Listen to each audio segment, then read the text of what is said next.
Assalamualaikum warahmatullahi wabarakatuh.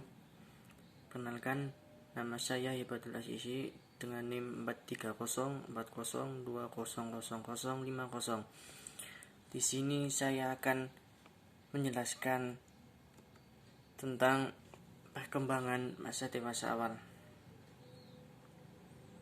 Tujuan dibuatnya video ini adalah untuk memenuhi tugas ulangan akhir semester. Baik, di sini saya akan menjelaskan masa perkembangan dewasa awal. Yang pertama, memahami masa dewasa.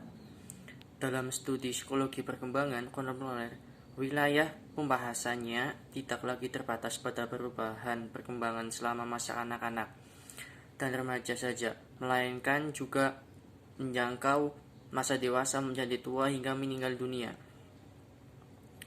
Dasar kematangannya adalah karena perkembangan kita berakhir dengan tercapainya kematangan fisik. Sebaliknya, perkembangan merupakan proses yang berkesinambungan mulai dari masa konsepsi berlanjut ke masa sesudah lahir, yaitu masa bayi, anak-anak, remaja, dewasa hingga menjadi tua. Perubahan-perubahan badaniah yang terjadi sepanjang hidup mempengaruhi sikap, proses kognitif, dan perilaku individu. Hal ini berarti bahwa permasalahan yang baru yang harus diatasi juga mengalami perubahan dari waktu ke waktu sepanjang rentang kehidupan. Hal-hal tersebut melatar belakangi perlunya mempelajari perkembangan masa dewasa hingga usia lanjut. Dan yang kedua, batasan usia dewasa awal. Dewasa awal dimulai pada umur 18 tahun sampai umur 40 tahun. Pada masa ini ditandainya perkembangan fisik yang optimal, yaitu fungsi fisik mencapai titik optimal. Perkembangan fisik yang optimal, masih banyak individu yang melakukan eksperimen dan eksplorasi atas peran-peran sosialnya, seperti eksperimen dan eksplorasi pada bidang pekerjaan dan kehidupan keluarga. Selanjutnya, kriteria dewasa awal. Ada dua kriteria yang untuk merujuk pada status dewasa, yaitu kemandirian ekonomi dan bertanggung jawab atas konsekuensi dari tindakannya sendiri itu. Di negara maju, seseorang dikatakan dewasa jika memiliki pekerjaan tetap dan penuh. Di negara berkembang, pernikahan seringkali dijadikan petanda kedewasaan seseorang. Selanjutnya, karakteristik masa dewasa awal, yaitu 1. Usia reproduktif, 2. Usia memantapkan letak kedudukan peran sosial, yang ketiga usia perubahan nilai-nilai, yang keempat usia penyesuaian diri dengan cara hidup baru, yang kelima usia ketegangan emosi dan banyak masalah, yang keenam usia keterasingan sosial, yang ketujuh usia komitmen, yang kedelapan usia produktif, dan yang kesembilan usia kreatif. Baik, untuk selanjutnya perkembangan fisik masa dewasa awal. Fungsi fisik mencapai titik optimal kebugaran, kesehatan dan tubuh, seksualitas. Mencapai puncak kekuatan energi dan daya tahan tubuh serta fungsi sensorik motorik. Kesehatan fisik yang optimal, peluang untuk menerapkan gaya hidup sehat. Dan yang keempat, perilaku seksual yang optimal, penyaluran turunan biologis yang dapat diterima secara sosial. Selanjutnya, pada akhir masa dewasa awal ditemui beberapa penurunan fungsi fisik. Penurunan fungsi sensoris, penglihatan, dan pendengaran. Penurunan kekuatan fisik. Penurunan fungsi seksualitas.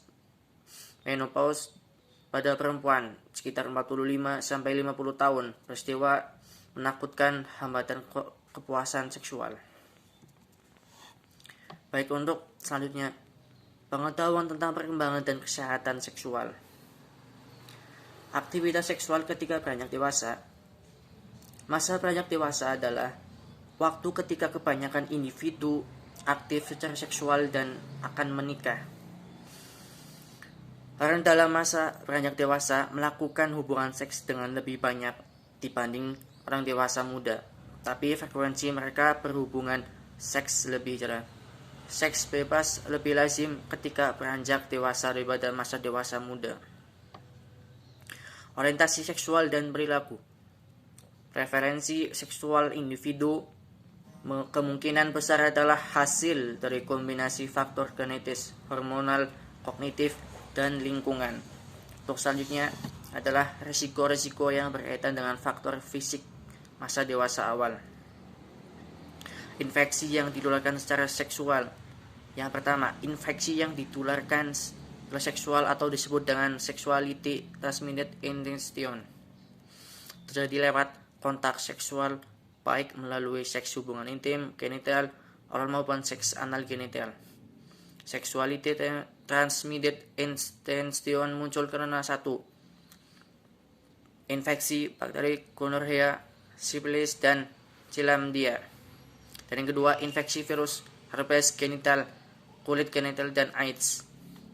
Untuk selanjutnya, perilaku kekerasan seksual dan pelecehan seksual. Perkosaan merupakan sebuah bentuk kekerasan seksual yang dilakukan terhadap seseorang paksa dan tanpa izin. Death trap atau unwanted trap adalah aktivitas seksual yang bersifat memaksa, di mana korbannya adalah orang yang sudah dikenal.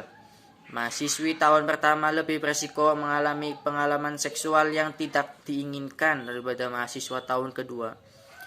Untuk selanjutnya, pelecehan seksual terjadi ketika seseorang menggunakan kekuasaannya atas individu lain secara seksual, baik secara non kontak maupun secara fisik, dan menghasilkan dampak psikologis yang serius pada korbannya. Untuk selanjutnya, perkembangan kognitif masa dewasa awal. Tahap-tahap kognitif.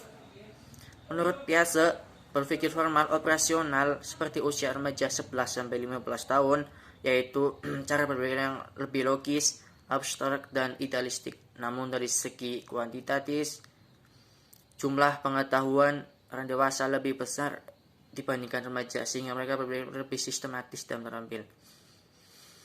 Menurut para ahli perkembangan, idealisme dalam berpikir formal operasional digantikan dengan pemikiran yang lebih realistis dan pragmatis karena menghadapi paksaan realitas dan percayaan. Selanjutnya, relativitas. Puncak relativitas diraih di masa dewasa, seringkali di usia 40-an. Setelah itu menurun. Meskipun demikian, terdapat variasi ekstensif individu untuk hasil relatif tentang hidup seseorang. Gambaran mengenai pekerjaan. Orang dewasa mengeksplorasi tipe pekerjaan yang disukai dan kemungkinan untuk sukses, serta memahami pertumbuhan pekerjaan dan tuntutan pendidikannya. Untuk selanjutnya adalah pengaruh kerja. Pekerjaan menegaskan seseorang secara mendasar dan merupakan salah satu aspek penting yang membentuk identitas seseorang. Sebagian besar individu menggunakan kurang lebih sepertiga kehidupannya untuk bekerja. Bekerja sambil kuliah dapat memberikan efek positif dan negatif. Pengangguran menyebabkan stres, baik kehilangan pekerjaan secara siklik ataupun permanen. Meningkatnya jumlah wanita yang bekerja sebagai wanita karir mengarah pada isu baru, yaitu berkaitan dengan pekerjaan. Rumah tangga dengan pencari nafkah ganda menyebabkan meningkatnya waktu yang dihabiskan pria untuk mengurus rumah dan anak. Selanjutnya, perkembangan psikososialnya. Tahap perkembangan psikososial menurut Erikson, masa dewasa awal berada pada tahap ke-6, yaitu intimidasi versus isolasi.